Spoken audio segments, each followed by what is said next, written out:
Shalom saudara-saudara yang dikasihi oleh Tuhan. Tuhan memberikan kepada kita hukum-hukumnya di dalam kitab suci. Dari hukum-hukumnya itu kita tahu bahwa manusia adalah manusia yang harus memiliki moralitas yang baik. Karena manusia diciptakan dalam gambar dan rupa Allah. Salam jumpa dalam program Tuhan adalah Gembalaku. Berapa banyak di antara kita yang melihat peraturan-peraturan yang dibuat itu sebagai hukum-hukum yang mengikat kita, sehingga kita merasa tidak ada kebebasan. Namun apakah kita pernah berpikir bahwa peraturan-peraturan yang ada itu menggambarkan bahwa kita adalah manusia yang memiliki harkat dan martabat yang begitu tinggi, sehingga ketika kita memiliki kesadaran seperti itu, maka kita melihat peraturan-peraturan dengan cara yang berbeda. Maka kita memiliki kesukaan untuk hidup menurut peraturan-peraturan itu. Karena itulah gambaran siapakah manusia. Demikian juga dengan hukum-hukum Allah yang Allah berikan kepada kita. Hukum-hukum Allah memberitahukan kepada kita bahwa manusia adalah makhluk yang berharga dan bermartabat di hadapan Tuhan. Mari kita membaca firman Tuhan dari Keluaran 22 ayat 7 sampai ayat 15. Apabila seseorang menitipkan kepada temannya uang atau barang, dan itu dicuri dari rumah orang itu, maka jika pencuri itu terdapat, ia harus membayar ganti kerugian 2 kali lipat. Jika pencuri itu tidak terdapat, maka tuan rumah harus pergi menghadap Allah untuk bersumpah bahwa ia tidak mengulurkan tangannya mengambil harta kepunyaan temannya. Dalam tiap-tiap perkara, pertengkaran harta baik tentang seekor lembu, tentang seekor keledai, tentang seekor domba, tentang sehelai kain, baik tentang barang apapun yang kehilangan, kalau seorang mengatakan inilah kepunyaanku, maka perkara kedua orang itu harus dibawa di hadapan Allah. Siapa yang dipersalahkan oleh Allah haruslah membayar kepada temannya ganti kerugian 2 kali lipat. Apabila seseorang menitipkan kepada temannya seekor keledai atau lembu atau seekor domba atau binatang apapun dan binatang itu mati, atau patah kakinya atau dihalau orang dengan kekerasan, dengan tidak ada orang yang melihatnya, maka sumpah di hadapan Tuhan harus menentukan di antara kedua orang itu. Apakah ia tidak mengulurkan tangannya mengambil harta kepunyaan temannya, dan pemilik harus menerima sumpah itu, dan yang lain itu tidak usah membayar ganti kerugian. Tetapi jika binatang itu benar-benar dicuri orang daripadanya, maka ia harus membayar ganti kerugian kepada pemilik. Jika binatang itu benar-benar diterkam oleh binatang buas, maka ia harus membawanya sebagai bukti. Tidak usah ia membayar ganti binatang yang diterkam itu.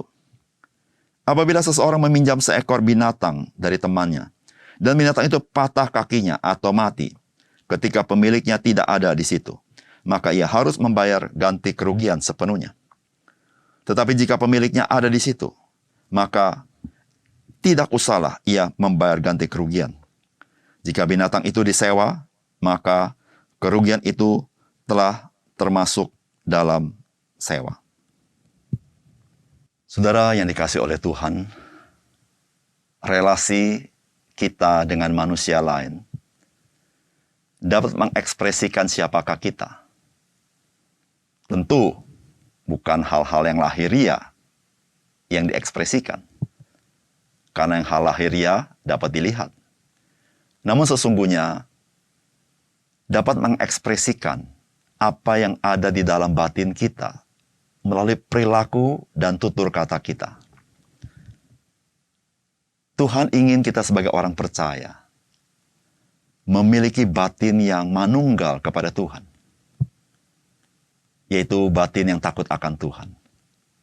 Karena di situlah menjadi dasar dan fondasi bagaimana perilaku hidup kita di dalam sehari-hari, sehingga hidup kita boleh mencerminkan siapakah kita sebagai orang-orang percaya.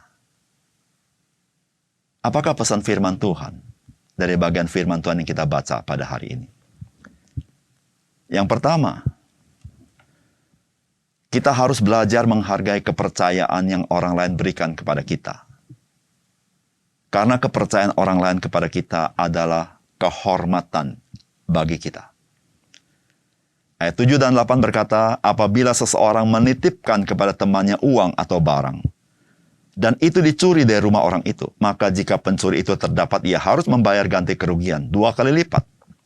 Jika pencuri tidak terdapat, maka tuan rumah harus pergi menghadap Allah untuk bersumpah bahwa ia tidak mengulurkan tangannya mengambil harta kepunyaan temannya. Saudara menitipkan barang atau menitipkan uang merupakan sebuah kepercayaan bahwa kawan itu mempercayai dia sehingga dia berani menitipkan barang atau uangnya. Nah, sebagai orang yang dititipkan, maka ia menjadi orang yang bertanggung jawab untuk barang dan uang itu. Bagaimana orang itu bertanggung jawab ketika dia menyadari bahwa kepercayaan orang lain itu merupakan sebuah kehormatan bagi dia. Saudara yang kasih dalam Tuhan, sebagai orang-orang Kristen, kita harus menjadi orang yang dapat dipercaya. Menjadi orang dapat dipercaya merupakan kehormatan karena melaluinya kita boleh menjadi saksi bagi Tuhan di tengah dunia ini. Menjadi orang dipercaya adalah orang yang menghargai kehormatan yang Tuhan berikan kepadanya. Sehingga kepercayaan yang orang lain berikan kepada kita, kita sungguh-sungguh menjaganya sebaik-baiknya. Supaya apapun yang kita katakan, apapun yang kita perbuat di dalam Tuhan, orang lain boleh percaya. Semua itu keluar dari hati yang takut akan Tuhan.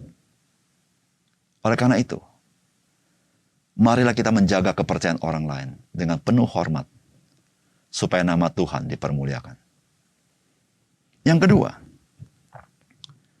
saudara, firman Tuhan mengajar kepada kita bahwa takut akan Tuhan itu yang membangun integritas kita. Ayat 10 dan 11 berkata, apabila seseorang menitipkan kepada temannya seekor keledai atau lembu atau seekor domba atau binatang apapun, dan binatang itu mati atau patah kakinya atau dihalau orang dengan kekerasan, dengan tidak ada orang yang melihatnya, maka sumpah di hadapan Tuhan harus menentukan di antara kedua orang itu. Apakah ia tidak mengulurkan tangannya, mengambil harta kepunyaan temannya, dan pemilik harus menerima sumpah itu, dan yang lain itu tidak usah membayar ganti kerugian. Saudara, di sini mengajarkan kepada kita bahwa yang sangat menentukan integritas kehidupan seseorang adalah takut akan Tuhan.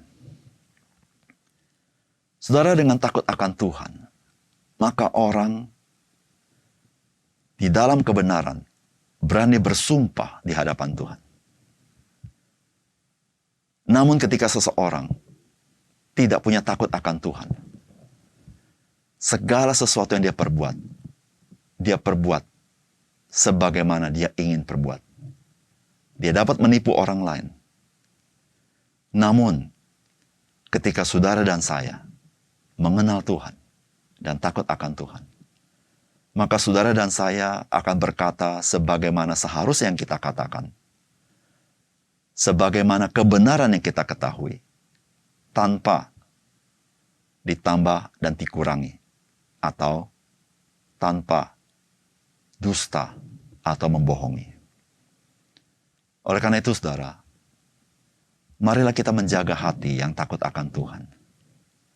Karena hati yang takut akan Tuhan itulah, saudara, yang memelihara integritas hidup kita, dimanapun kita berada. Ketika dilihat orang lain ataupun tidak dilihat orang lain. Dimanapun kita berada. Di dalam pekerjaan manapun yang kita kerjakan. Baik orang mengenal kita ataupun orang tidak mengenal kita. Karena ketika kita takut akan Tuhan, hidup kita ada di hadapan Tuhan. Dan Tuhan melihat kita. Dan kita rindu, kita boleh menyenangkan hati Dia. Yang ketiga, saudara, firman Tuhan hari ini mengajar kepada kita. Menghargai milik orang lain merupakan ekspresi kita menghargai orang tersebut. Ayat 14-15 berkata, apabila seseorang meminjam seekor binatang dari temannya, dan binatang itu patah kakinya atau mati, ketika pemiliknya tidak ada di situ, maka ia harus membayar ganti kerugian sepenuhnya. Tetapi jika pemiliknya ada di situ, maka tidak usahlah ia membayar ganti kerugian. Jika binatang itu disewa, maka kerugian itu telah termasuk di dalam sewa. Saudara, seringkali kita tidak menyadari bahwa sikap tidak menghargai milik orang lain merupakan akarnya adalah sikap kita tidak menghargai orang lain. Tidak peduli apakah dia melihat atau dia melihat. Namun ketika kita menghormati orang tersebut, maka kita juga menghargai milik orang tersebut. Saudara, kepemilikan itu merupakan berkat yang Tuhan berikan kepada kita. Karena sesungguhnya apa yang kita miliki adalah titipan Tuhan. Dan juga apa yang orang lain miliki adalah titipan Tuhan. Nah, ketika kita menghargai kepemilikan orang lain, kita sedang menghargai Tuhan yang menitipkan segala sesuatu yang menjadi miliknya. Saudara, menghargai kepemilikan orang lain itu merupakan sikap yang terpuji. Sikap yang sungguh-sungguh yang Tuhan inginkan dalam kehidupan kita. Sehingga kita bisa dipercaya di dalam segala sesuatu yang orang lain bisa lihat dalam hidup kita. Saudara, belajarlah menghargai kepemilikan orang lain berdasarkan kita menghargai dan menghormati sang pemilik, yaitu orang tersebut yang memiliki barang itu. Jadilah orang percaya yang bisa menghormati orang lain, termasuk apa yang dia milikinya. Mari kita berdoa. Bapa surga, terima kasih untuk kebenaran firman-Mu. Biarlah Tuhan mencelikkan mata rohani kami bahwa perilaku kami sebetulnya keluar dari batin kami. Ketika batin kami adalah batin yang menghormati Tuhan dan menghormati orang lain, maka tindak tanduk dan sikap kami pun nyata sebagai orang-orang yang menghargai Tuhan dan menghormati orang lain. Tuhan, tolong kami, melalui firman-Mu, kami boleh dibangunkan kehidupan kami sebagai orang percaya yang sungguh-sungguh dapat dipercaya dan sungguh-sungguh menjadi berkat bagi orang lain. Terima kasih Tuhan. Dalam nama Tuhan Yesus kami berdoa. Amin.